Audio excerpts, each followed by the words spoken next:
Can we be great again? Jeremy Hunt thinks so, particularly when it comes to tech.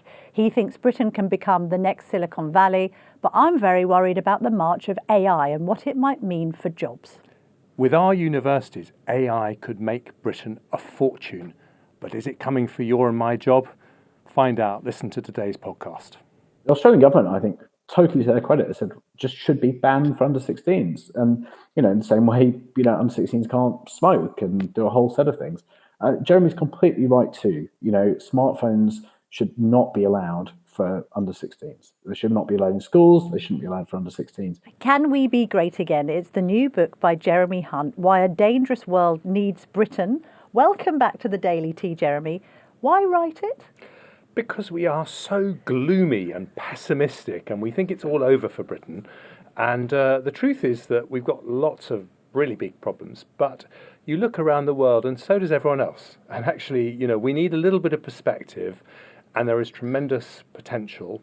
And nowhere more so actually than the British economy, which is, and I'm not going to get it well. You may challenge me on my own record as Chancellor and happy to have that discussion. But this isn't really about one person's record or another person's record. I think the fundamentals for the UK economy are way better than we in Britain think. And so I wanted to give the case for the defence. And the case for the defence has never been stronger than when it comes down to tech, because you're very excited about tech in the UK. You think Britain can be or is on its way to being the next Silicon Valley. And to discuss that, we've got two very special guests. Clare Barclay is the President of Enterprise and Industry EMEA at Microsoft and Chair of the new Industrial Strategy Advisory Council. Welcome, Clare. And Rohan Silva, who isn't with us in the studio but is, I should say, live broadcasting remotely from Western Australia, is Rohan Silva, Chair of Founders Factory in Western Australia, former advisor to David Cameron. So would we say that we've got three techie guests? Are we tech geeks in the Daily Tea today? Is it fair for me to say that, Claire? I think that's fine. There's a lot of optimism about tech, so I do share that view with Jeremy. All right, well, let's get straight into it. Is it credible to say that we are on our way to becoming the next Silicon Valley? We can become the next Silicon Valley. I don't think we are. But if you said to me, how is the UK going to pay for the NHS and the cost of defending Europe with what Putin is up to, and these huge pressures on public finances, not over the next, 6 months or a year, the sort of stuff we read about in the papers, but over the next decade or 2 decades, our big opportunity is to become the world's next Silicon Valley. And I think one of the things that is least well known about the British economy is that over the last decade, we have become the 3rd largest tech ecosystem in the world. In 2022, we became only the 3rd after the United States and China to be worth more than $1 trillion. And there are lots of challenges and things that we need to do to realise that vision. But the comparison point I would make for Daily Tea listeners is what Nigel Lawson did with Big Bang in the City of London in 1986. And he did some really bold regulatory reforms. They didn't actually cost the Treasury any money at all.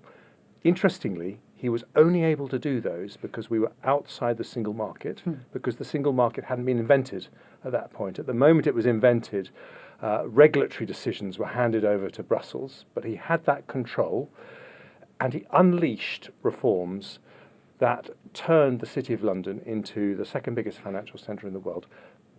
Tax revenues from financial services now pay for half the cost of the NHS.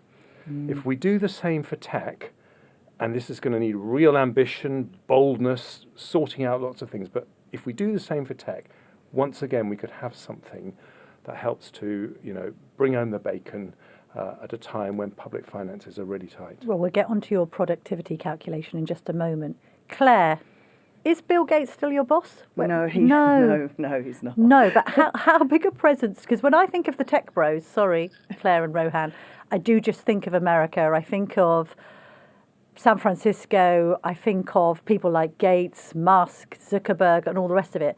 Are we packing a decent punch on tech in the UK, Claire? We're definitely packing a decent punch, and I think whether it's Microsoft or any other the other big tech companies, because of the points that Jeremy has raised. I mean, the UK, because of the universities, the skills, the startups, the unicorns, this is a market where all of the big tech companies are, and they. For Microsoft, this was one of the first markets that we came to outside of the US. Why do you think that was? Because of the vibrancy of the industry that's here, the availability of the tech the skills that are coming out of the universities, and therefore that attracts the startups, it attracts the ecosystem effectively around it, which creates vibrancy and economic return. So, for Microsoft, it's a hugely important market.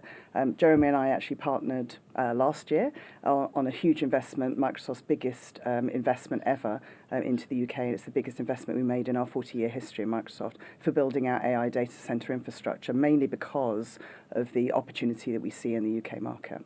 Rohan, I mean, Jeremy has referenced 1986 and Nigel Lawson. David Cameron was quite a while ago when you were advising him. How much has changed since then and now in terms of the UK's foothold in this industry?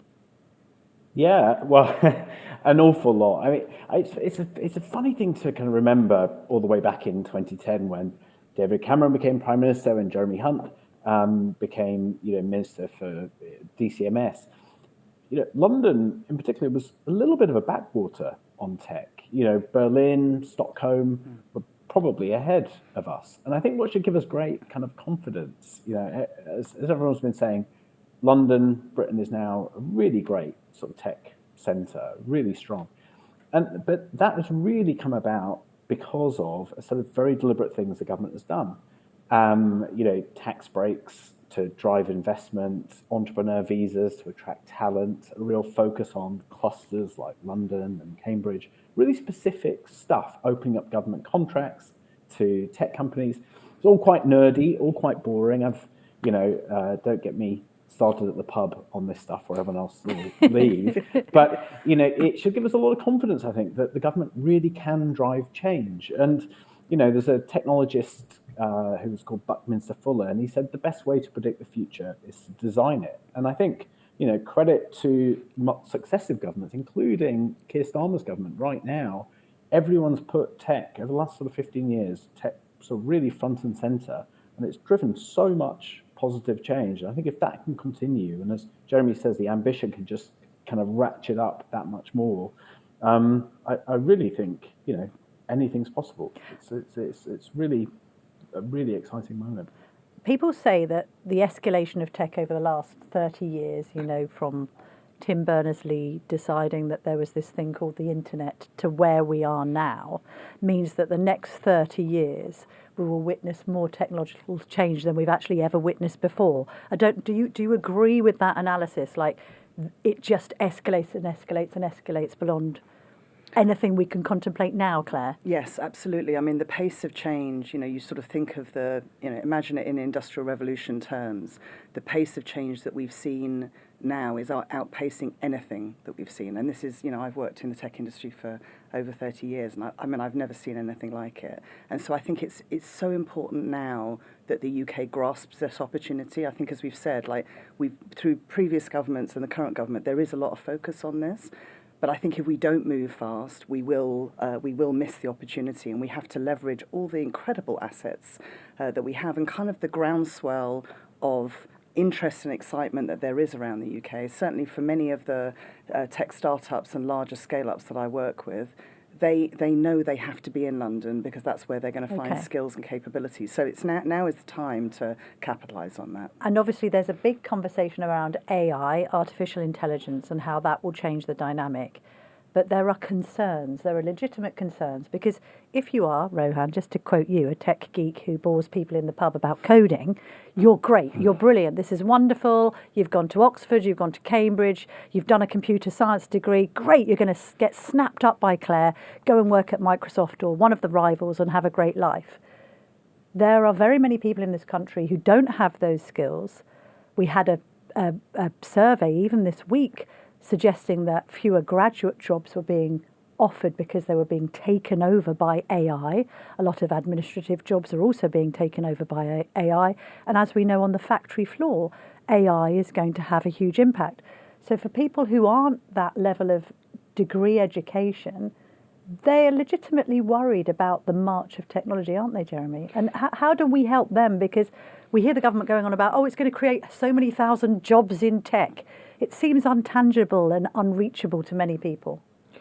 Well, first of all, we do need to recognise that there is an issue here. Sir Demis Hassabis, who is probably one of the three most influential people in AI in the world, who's a Londoner, who set up DeepMind, which is now become Google's AI branch. He always says that this is going to be 10 times bigger than the Industrial Revolution and 10 times faster. But from our history, and there's quite a lot of history, as we've discussed in previous Daily Teas in Can We Be Great Again, we have always thrived as a country when we march headlong into the future and don't try and stop it in its tracks like King Canute. And I do think that Britain is one of the countries, in fact, the IMF, when I was Chancellor, they did a report on the UK and they said that AI is one of the big upside opportunities for the UK. And there was a fascinating conversation between President Macron and Rishi Sunak when Rishi Sunak was Prime Minister, in which Macron said, we've got the best AI in the EU. Oh. And you've got the best AI in Europe. So even the French recognise that we have a lead. And why is this? It goes back to what Claire was saying. Outside the United States, we have the most respected universities in the world. And there's been another totally unsung revolution in our universities over the last decade, which is that starting with Oxford, Cambridge and Imperial, but actually going out to all the leading universities, they have started to back spin-outs in exactly the same way that Stanford and Harvard and Yale have done for many decades. In fact, if you talk to entrepreneurs, they will say now there's not much difference in the conversation that you would have with someone at Imperial to someone at Stanford. They're all in a kind of international market. And that gives the UK enormous attractiveness for people who are trying to set up businesses because they can get that support. We also have outside the US the largest financial services sector, so they can get startup funding. The issue we have is what's called the scale-up funding, when you get to the next stage. So you've got a company that's worth perhaps 10 or 20 million and you want it to be worth 500 million or a billion, because what happens at that stage is that you're more likely to get funding from a Canadian pension fund than a British pension fund. And then you might end up saying, I'm going to list in New York rather than list in London. Yeah. So the reason that our tech success is a bit of a world's best kept secret is because we don't actually have very many British global tech giants. Yeah. And that's the next thing we need to crack. And I want you to come back onto the point I made about the kind of working classes worried about AI. Rohan. Yeah, I mean, look, it's a really legitimate worry. I remember writing a piece for the Telegraph back in 2015 about, will robots take our jobs? And it's a really understandable fear. There's an economist called Tyler Cowen, an American economist, and he wrote a great book called The Average is Over, which looks at how, one of the impacts of AI may well be that jobs at the top end, if you're lucky enough to, be employed as a kind of partner in a law firm or as a elite computer programmer, your salary may well go up an awful lot because your company, the company you work for, might need fewer people. And the evidence is that if you look at the latest wave of AI startups in the US, they're hitting big revenue numbers with fewer employees than was the case with the previous generation of startups. So there is something seemingly going on there. Tyler Cowen also suggests that at the sort of bottom end, lower paid end of the labour market, there'll be potentially lots of jobs that won't be automated, and the middle may get hollowed out. I think there is a big role for government in responding to that and being proactive. I think one of the big things government can do is to really invest much more in adult skills and retraining. I think the world is because of technology, because of AI becoming more and more unpredictable. The idea of a job for life, I think, is something that has not been around for quite a while for lots of people, and I think will become more and more scarce. And so, governments, as is the case in Scandinavia, giving proper funding to people to retrain, to reskill throughout their career, feels like the sort of ambitious, positive way, as Jeremy says, of leaning into technology change, not trying to stop the tide, but equip people to kind of flourish in it. But you can't. It is very, very real, I think, that risk, and it's something we've got to respond to. Claire, we don't want to be Luddite about it, but I mean, if you're your young Gen Z or Gen Alpha that's completely and utterly sort of computer literate and across all this stuff and went to coder dojos as a 12-year-old, you're absolutely delighted. You are chomping at the bit. You want to come and work for Claire at Microsoft. Not quite as attractive a prospect to your sort of 38-year-old who might have slightly missed the tech wave and isn't as confident in some of these skills. I mean, what kind of people does Microsoft want to recruit these days? I mean, I think the reality is, and I think maybe just building on the previous points that's made, I think the idea that everyone can get skilled in this is something that we could together with government, that we could embrace. I think the idea that jobs will change, even for the Gen Z that are doing computer science training, and my son has just finished his A-levels doing exactly that. And even that, the world of coding is going to change, So it's not just sort of the 38-year-old that might have missed it. I think the world is going to change quite significantly. And so if you think about the idea of AI-enabled coding, that will mean that people who were experienced coders or even coming into the workforce coders, that their work will change because AI will be generating quite a lot of that code.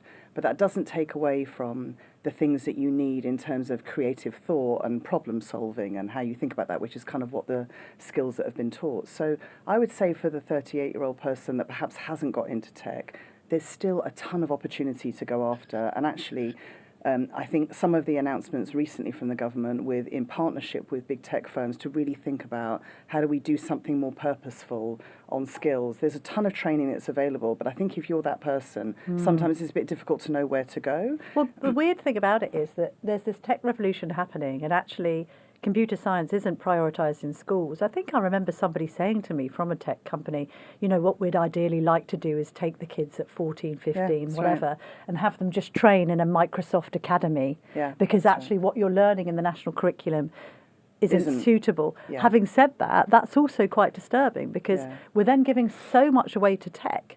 All right, well, don't do drama, don't do history, don't do English lit, because actually you should be in a room coding. I mean, Jeremy, is the national curriculum, are we equipped from an educational standpoint? I appreciate what you're saying about Oxford, Cambridge, and indeed LSE and Imperial and other universities, but are our kids actually ready for this? Well, it's the right question to ask. And my worry in the way our education system works is that it's actually quite straightforward. Half of school leavers go to university. And on the whole, because of the transformation in standards in state schools and the fact that our universities are so good internationally, I think those half generally get a pretty good education. But I really worry about the half that don't go to university. And I would say they get better basic skills in a Switzerland or a Singapore or a Germany than they get here. And I would focus not so much actually on computer science, but on basic skills. We still have about 100,000 people, school leavers, who embarrassingly leave school unable to read properly. 100,000 a year. Now, we can't possibly know what jobs people will be needing to do in 10 or 20 years' time. But with basic English and basic maths, you can have some confidence about their ability to train, to teach themselves online a new set of skills that they may not have. Without that, there is a real risk that they're going to be marooned, and to say something topical, marooned on welfare. And so that is where I think the focus needs to be. You're nodding at that, Claire. Yeah, no, and I think actually, if you imagine the reskilling I was talking about, if you don't have the basic literacy of reading and maths, it's very difficult for you to then start to layer on layer on digital skills. So I think, I would just concur with what Jeremy said, like the half of this population that are either not going to university and they're not leaving school with basic skills. I think the world is going to move extremely fast. Digital skills and AI skills are going to become prominent. So I think making sure that we do that and then complement that with skills and capability to go after. And on the other side of the coin, Rohan, from the tech giants themselves, a need to show perhaps more responsibility. There are many that kind of have this fear of a dystopian future with AI at the heart of it. Maybe they're like me and they've watched Terminator and they think that the machines are going to take over. And I know that does sound quite laughable, but then when I look at some of the examples you've listed in the book, Jeremy, the computer that was taught to play chess better than a grandmaster in 4 hours, the computer that was taught to play Chinese Go better than the world's best Chinese Go player, again, in a matter of hours. This is frightening stuff. Are there enough checks and balances, Rohan? Yeah, look, I've got a friend who runs an AI company in London, and he told me, I think only half jokingly, that he never ever criticizes AI via email, just in case. What do you mean by that, Rohan? Explain that. He just means that when and if the Terminators take over, he doesn't want any written trail that he was on the wrong side. He was anti-machine. Yeah. Yeah, he is kind of kidding, but I think it's really it's a really interesting kind of experiment happening right now with the UK outside the EU, because the UK's approach on sort of AI regulation, I think, is really, really sensible at the moment. It's to say, okay, cool, we'll sort of lean into the opportunities, and when bad things happen, as they undoubtedly will, as with any new technology, we'll take action. So the British government has been really quick in responding, for example, to sort of so-called deep fake porn. So people creating horrible sort of porn images and videos featuring real people without their permission. It's awful stuff. And so the government's clamping down on that. Great. If you compare that, though, to the EU, which has introduced really, really awful anti-AI legislation. For example, amongst all the kind of daft things in the EU's legislation, they're restricting the power of AI models. And this legislation goes into effect officially at the end of this year. And already the fastest models in America and China go way beyond the EU's limits on what's allowed in the EU. And so you've seen sort of Meta, Facebook, and others, Apple, saying we can't even launch our latest AI stuff in Europe, in the EU. And I think that would be, it's so catastrophically bad. And if you look at the 50 biggest tech startups in the world, only one is in the EU, and that's even really before the kind of AI wave has kind of passed through the world. So you see what the kind of fear as manifested in regulation and legislation can do, and the negative in the EU right now. So I think really the way the UK is kind of working, which is to say, look, bad things will happen. They always do with any new technology, but let's not stop all the good things happening. Think of all the ways that AI can improve our health system, the NHS, our schools, as well as the economy. And I think we've got to be, as Jeremy's saying, and points that in his great book, we've got to be open to that, not rule it out from day one. I mean, I don't certainly want to get into a discussion. It's for a podcast for another day to talk about kind of tech harms on children, online harms, the pernicious nature of smartphones. But I appreciate where you're coming from, Rohan, but lots of people just will not trust the tech giants, Microsoft and others included, Claire, because they'll have children that have literally, in the case of poor Molly Russell, killed themselves on the basis of what they've consumed online. It was this genie that was released from the bottle. Parents couldn't put it back in. There are parents very fearful about the march of this stuff. And not just, by the way, because they're accessing harmful content, but just brain rot. the pernicious nature of a student at university just being able to chat GTP an essay, hand it in, and go down the pub. Claire, I mean, and I know I'm using very sort of anecdotal examples, very motherly examples, but those are the key concerns that people have. You can have too much of a good thing, can't you? You can have too much. Things can happen too quickly. No, I agree, and obviously this is a very serious concern. Maybe I'll reference this in two ways. I actually think the way the government started with kind of the safety forum followed by the opportunity forum was actually the right way to go about it, because I think if you know, there is a lot of opportunity to go after, but if you don't get the guardrails right in order for how you go after it, you don't want to go to the extreme that the EU have gone, because then that will make those countries uncompetitive. But you have to kind of get the guardrails right between the risk and the opportunity. And then I think as far as the tech company is concerned, if I speak about Microsoft, I mean, we partnered actually with Jeremy and the government at the time very closely on all of the kind of safety, ethics, regulatory recommendations that you put round it, the safeguards that we put into the release of our own technology, to make sure that exactly that the line between safety and opportunity is very well adhered to, because obviously we don't want to be responsible for any harmful intent from any of our technology, and that for us is like an absolute paramount for the way that we do it.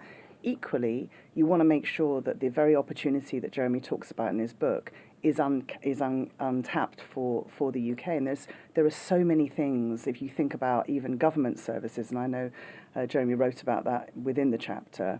You think about the inefficiency for the NHS and the opportunity that you have there. You think about delivery of social care. You think about even things like administration for Red Box in the way that documentation is prepared. There's so many things that could save such significant money for the UK that could put us, put the wonderful civil service in a just much more efficient way. And that money can then get reinvested back into the things that are going to drive growth for the country. So. I mean, health is a great example, isn't it? Because on one hand, and let's be honest, you will have dealt with quite a few failed digitisation projects within the NHS. On one hand, there is a convenience for somebody like me to get an online appointment whenever I want. I can just slip into one of these booths here at the office, speak to a doctor, have it resolved in 10 minutes. Brilliant, probably because I've got private health cover paid for by the Telegraph. The march of tech has meant that people have not been able to get in to see their GP face to face. They will then think this isn't progress, this is regressive. A lot of tech people consider to be regressive. Parking apps. Just put a coin in the meter. You can understand that frustration, Jeremy. Totally. And I've absolutely no problem with people talking to their GP on their iPhone. But why have we given up people having their own GP? Because I think there's a world of difference to talking to someone that you know anyway in the flesh, but the convenience of just doing it online so you don't have to travel, and talking to someone about your health who you don't know from Adam. And that's why I think one of the most important reforms the NHS needs to do is to go back to people having their own GP. But let me talk about health, because, look, I'm a glass half full person. I think there's a great opportunity for the UK, but I'm also a dad and an MP, and I'm actually very hardline. I would ban all smartphones in schools for everyone under the age of 16, just ban it. And the reason is... Ban them completely? In school? Ban them from being in schools or being taken to schools. I just think, and why is that? Because I've seen it with my own kids. And I do think the tech companies, not Microsoft in particular, but generally, have been absolutely outrageous in not dealing with the addictiveness of doom scrolling. Yes. And I find it terrifying that I can put my 11 or 13-year-old daughter on an iPad at the weekend, and they are literally zoned out for 2 or 3 hours, and it's as if they don't exist. They're just completely absorbed, filling up their minds with rubbish. And I just think that this is something. And what really makes me angry is the way that some of the big tech billionaires in California, so they wouldn't allow their own children to use their own products. Yeah, there's like internal memos in TikTok going, this is like crack, people, keep it away from your teenagers. Xi Jinping won't even allow TikTok in China. No, because he thinks it's so And then we wonder why corrupting. Chinese children are doing better at English, maths and every other educational measure. So if I was going to say one thing that I think that the tech community, look, we have, as Rohan says, it's really interesting. There are things that are really positive. For example, we've dealt with plagiarism for the creative industries. When I became culture secretary 15 years ago, the big worry was, people downloading music illegally, and we found a way around that. We are dealing with access to porn for young children, and everyone said that was totally impossible, but we are dealing with that. And age verification is coming in. We've now got to deal with the addictiveness issue, because that is the single biggest worry. Rohan? Yeah, I mean, look, here in Australia, where I am right now, the government is banning kids under 16 using social media, which I think is great. Jeremy talks about doom scrolling. He's totally right. I'm guilty of that myself. But also, social media. The writer Jonathan Haidt, his book The Anxious Generation, does such a great job of describing, the bullying, the status anxiety of young people, very vulnerable, sensitive young people, in the age of Instagram and TikTok and Snapchat. The Australian government, I think, totally to their credit, has said just should be banned for under 16s. And, in the same way, under 16s can't smoke and do a whole set of things. Jeremy's completely right too. Smartphones should not be allowed for under 16s. They should not be allowed in schools. They shouldn't be allowed for under 16s. You can have a dumb phone if you want your parents to contact you, or if your parents want to contact you. But you absolutely shouldn't have a device in your pocket as a 14-year-old that can access pornography, social media, all these other real potential harms. And I actually think big tech, to be honest, would welcome that clarity, because right now they're sort of getting lots of flack. Some of it legitimate, some of it not. But actually, the government just needs to set the rules, and then big tech can follow them. Is that right, Claire? Claire, would you like more clarity? I mean, are we doing well on leading on regulation on this issue? Because we've got a number of different bills in Parliament. I'm getting confused. Online harms bill, the children wellbeing bill, that seems to cover a little bit of tech, but it won't go as far as to banning phones in schools. Government is saying no, schools are doing that for themselves. Other pieces of legislation here talk about some watering down of some of the regulations on tech in response to the trade deal we've just done with Donald Trump in America. What would you like? I think that the regulatory side of it is really, really important to get right. And certainly from a Microsoft standpoint, we've always partnered extremely closely with the government and with the regulator, including the online harms bills. So it's not a big part of our business, unlike some of the other tech companies. But still, in terms of the principles that we went about, we partnered very closely with Ofgem in the creation of that bill, in how that could be implemented, how we would manage it, etc. So I think it's important that we get to that point of clarity, and then maybe, as I said, like making sure that you get the safety side of it right, but also coming back to the optimism side of Jeremy's book, that we get the opportunity right, because this is really about growth and prosperity for the UK, and this will be a once in our lifetime opportunity as the opportunity rises and accelerates, to make sure that we leverage all the very great things that the UK has to go after. Well, let's get on to growth and prosperity, because you make the point in the book that if we just increase productivity by 1 to 2%, in fact, you do the maths for me. What are you saying about productivity? Well, here's the interesting thing. We have the public sector, which, the Daily Telegraph, amongst others, rightly calls out for being incredibly inefficient compared to the private sector. And productivity growth there is about 0.7% a year, compared to about 2% in the private sector. So I asked, the Treasury, what would happen, if we increased public sector productivity by, say, 0.5% or 1%, so it was getting close to private sector levels. And they said, well, if you did that, amazingly, debt would stop going up as a proportion of GDP, even if we need to spend more on the NHS and defence and social care and all these things. In fact, you could even start to bring debt down. You could start to bring taxes down, because of what Warren Buffett calls the power of compounding. If you just got the public sector onto a trajectory. Now, the NHS is a brilliant example, because that is about half the public sector's output. And if we made doctors more efficient, for example, with some of these very effective AI programs that can mean they don't have to fill in a patient's notes, it gets done automatically, they can just speak into a microphone as they're walking between patients' beds. At the moment, doctors will spend a quarter, a third of their time at the end of every day filling out notes. These things can have a massive impact on productivity. Now, it's all very techie economic stuff. The point is, for ordinary voters, what really makes everyone cross is Rachel Reeves coming back for more tax rises. Now, do this properly, and there is a chance that won't happen. But this is the, I'm going to say, the only party political thing we've said so far today. If you give in to union demands for pay rises, as the government has done right from the get-go, without asking for any productivity improvements in return, then you lose the chance to do that. So I think putting £9.5 billion on the table for pay rises when they arrived last July was a huge mistake. And that was a big moment to say, if we're going to put up public sector pay by billions and billions of pounds, paid for through all of our taxes, then we want to see driverless trains like they have on Docklands Light Railway. Why can't we have that on the tube? Why can't we have that elsewhere on the railway system? We want to see, reforms in the way the NHS works, these very outdated contracts that some doctors are on, and so on. So I'm just ticking my little Tory bingo card. Down with the unions, make people redundant, pay doctors less.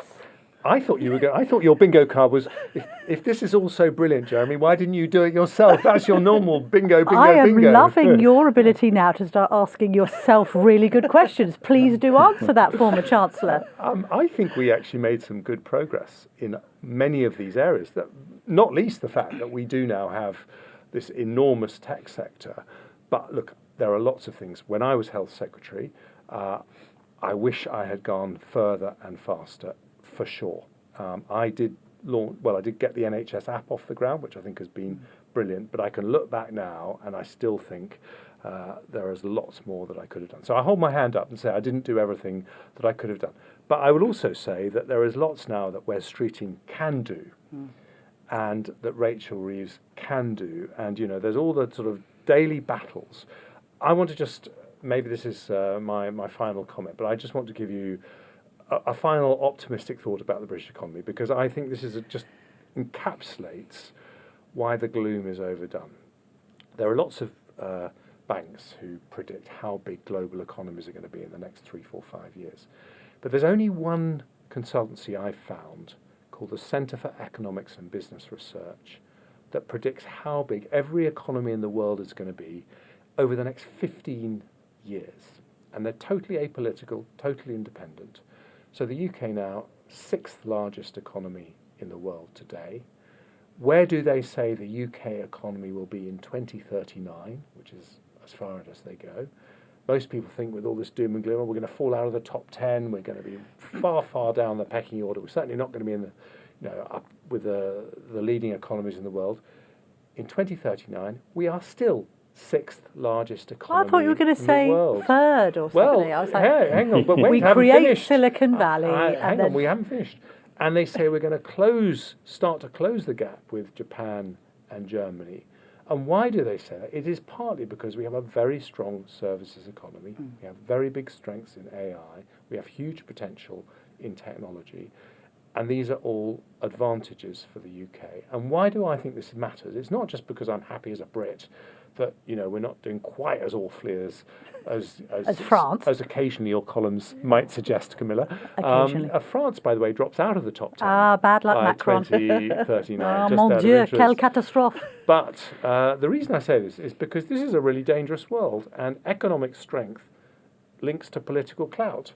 And I think what we don't want to do is to retreat into our tortoise shell and say it's all over for Britain, when actually we could be getting out there, shaping the world. No, we don't want to be retreating into a tortoise shell. Exactly. Look, the tortoise on the front of this book has got a Union flag on its back. All right, so now you're channeling your inner presenter of tomorrow's world. Let's go to Rohan and make a prediction for 2039, I think you said. What will the tech sphere look like in the UK in 2029? What great innovation will we all be obsessing over by then, Rohan? Well, what is it someone said? Predictions are often difficult, especially about the future. I think that, certainly the thing, what are people in tech really, excited about right now? I think it's two things, Okay, and they're both going to sound maybe a bit mad. One is robotics. So, AI meets robots. In the home, my wife is desperate for a robot that can do the ironing and the washing up and everything. Yeah. If people at home Google Optimus robots, this is Tesla, Elon Musk's car company, Tesla. A lot of people, if you look at Tesla's share price, it's still incredibly high, despite all Elon Musk's adventures in politics over the last few months. And the reason for that, big part of the reason is people are betting on Tesla as a robotics company. And they've got these humanoid robots called Optimus that, seem really close to being launched. And so, and why make them humanoid? Well, the world has been built for sort of humans, stairs and, devices and things. So I think robots, in the world around us in 2039, it sounds outlandish, but I think a lot of people in tech are betting big money that's going to be something that's real. And the second thing I think by 2039 that feels really interesting and plausible, if science fiction-y, is interacting with devices in a totally different way, and in particular sort of brain-computer interfaces.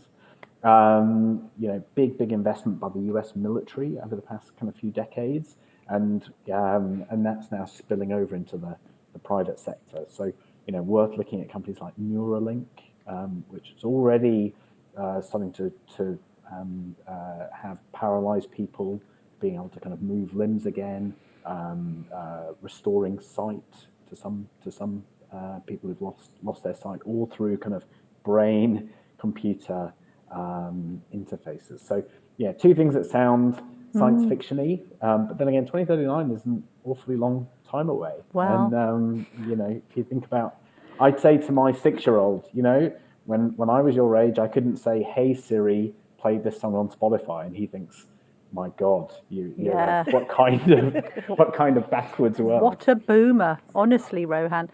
Claire, I'm looking upon Rohan's predictions there with the sort of angst that you might associate with someone who, with the greatest respect to Microsoft, still can't use an Excel spreadsheet.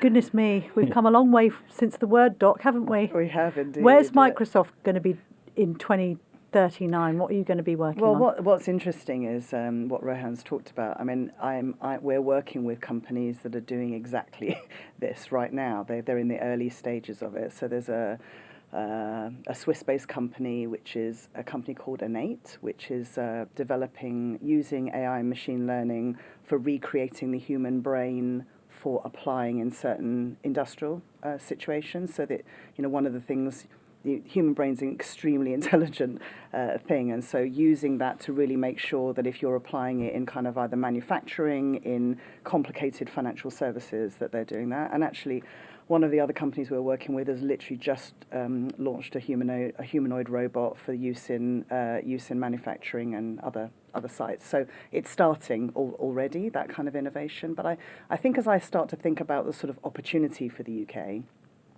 what I hope and dream and wish will be true in 2039 is that actually we've captured the use of AI for transforming the opportunity for the country. That if you think of everything from healthcare that Jemmy articulated very well, the potential for what that can do for either people with disabilities, blindness, etc., but actually even just for the regular person that's kind of, having any disease or has got illness, etc. I do think that the revolution in healthcare could be incredible.